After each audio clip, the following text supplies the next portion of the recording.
Hey everyone, and welcome. You know that feeling when the internet just gets you? Like it knows what you want even before you do? Well, I'm here to tell you that it's not magic. It's data science, and it is the secret engine that's shaping almost everything we do online. So for the next few minutes, let's pull back the curtain and figure this all out together. I mean, really, think about it for a second. You just finished binge watching a show, and boom, Netflix serves up a suggestion that's so perfect, it feels like they've read your mind.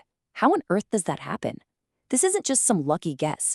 It's a perfect example of a really powerful force working just behind the screen. The answer, believe it or not, is actually pretty simple. It's all about data. Every single click, every show you watch, every like, all of it leaves behind a tiny digital footprint. And that trail of footprints, it's become one of the most valuable resources on the planet. So let's dive into this secret a little deeper. What makes data so incredibly important? Well, for a ton of companies today, the data they have on us is way more valuable than the actual products they sell. You've probably heard people call it the new oil or the new gold, and you know what? They're not wrong. At its heart, companies use data for a few huge reasons, which you can see right here. They want to understand what we do, build smarter plans, and even try to predict the future. So Netflix is analyzing what you watch to recommend your next favorite show. And e-commerce giants like Coupang are crunching sales data to make that next-day delivery actually possible. It's all about turning raw information into real-world action. And that brings us to the hero of our story, data science itself. Now, I know it sounds super complicated, but the core idea is actually pretty straightforward. So, what are we really talking about when we say someone does data science? If you strip away all the jargon, it boils down to this. Data science is the art of using data to solve problems. That's it. That's the most important part. It's not just about crunching numbers, it's a whole process for looking at the world, understanding it, and then using that knowledge to make way smarter decisions. You can actually think of this whole process as a 5-step playbook for a data detective. First, you got to collect all your clues. That's the data. Then, you refine them, because data is almost always messy. Next, you analyze everything to find clues and patterns.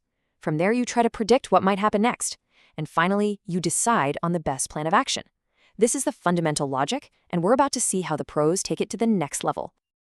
Okay, so to be a really good data detective, you need the right tools in your toolkit. And it's not just about being good at one thing. It's really about blending a few different, super important areas of expertise together. This chart here breaks down that toolkit perfectly. Of course, it all starts with the raw data. Then you use statistics to start finding the meaning in it all. After that comes machine learning, which sounds really futuristic, but it's just technology that learns patterns on its own. Think about your email spam filter. But listen, none of that tech stuff matters without business acumen. You have to know what problem you're trying to solve in the first place. And finally, you need visualization skills to show your results in a way that everyone can understand, like with charts and graphs. So, here's the biggest takeaway from all this. Data science isn't just one thing. It's this awesome mix of skills that lives right where statistics, tech skills, and real-world business smarts all meet. To be great at it, you really need a piece of all three. Okay, so we've looked at that basic 5-step process. Now, let's check out the professional industry standard. It's called CRISP-DM, and you can think of it as the official playbook that pros use for any serious data project. This framework answers a really important question that you might be wondering about. How do you take a project from just a vague idea all the way to a real working solution in a way that's organized and that you can repeat over and over? The CRSPM framework has 6 clear stages. You always start with business understanding. What is the actual goal here? Then you move to data understanding. What info do we even have to work with? And then comes the really hard work, data preparation. And get this one step can take up to 80% of a project's total time.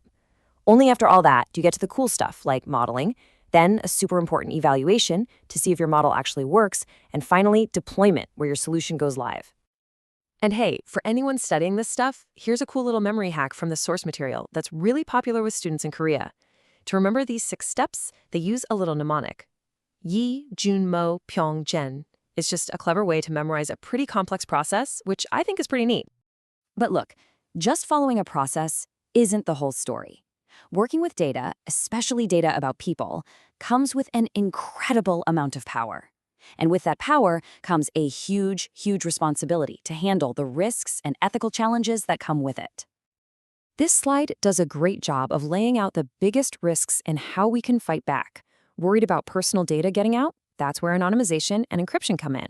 What about data bias? That's when your data doesn't reflect the real world, and it's a huge problem.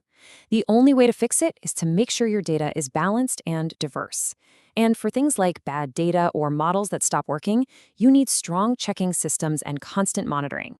And all of this, every single bit of it, comes back to one fundamental truth. It does not matter how fancy your model is or how brilliant your team is. If your data is garbage, your results will be garbage. End of story. Quality is absolutely everything. So as we start to wrap this up, let's do a super quick review of the key things to remember. First, the DIKW pyramid, the idea that raw data becomes useful information, which gives you knowledge and eventually leads to wisdom. Second, keep those 6 steps of crisp DM in your back pocket. Third, never ever forget that data quality is king. And finally, be aware of something called model drift, which is just a fancy way of saying that the world changes, so your model's performance can get worse over time if you don't keep it updated. So there you have it. We've demystified the world of the data detective. We've seen the tools, the process, and the responsibilities that come with the job. So the final question I want to leave you with is this. Now that you know the methods, if you could look at any data around you, what stories would you want to tell? What problems would you want to solve?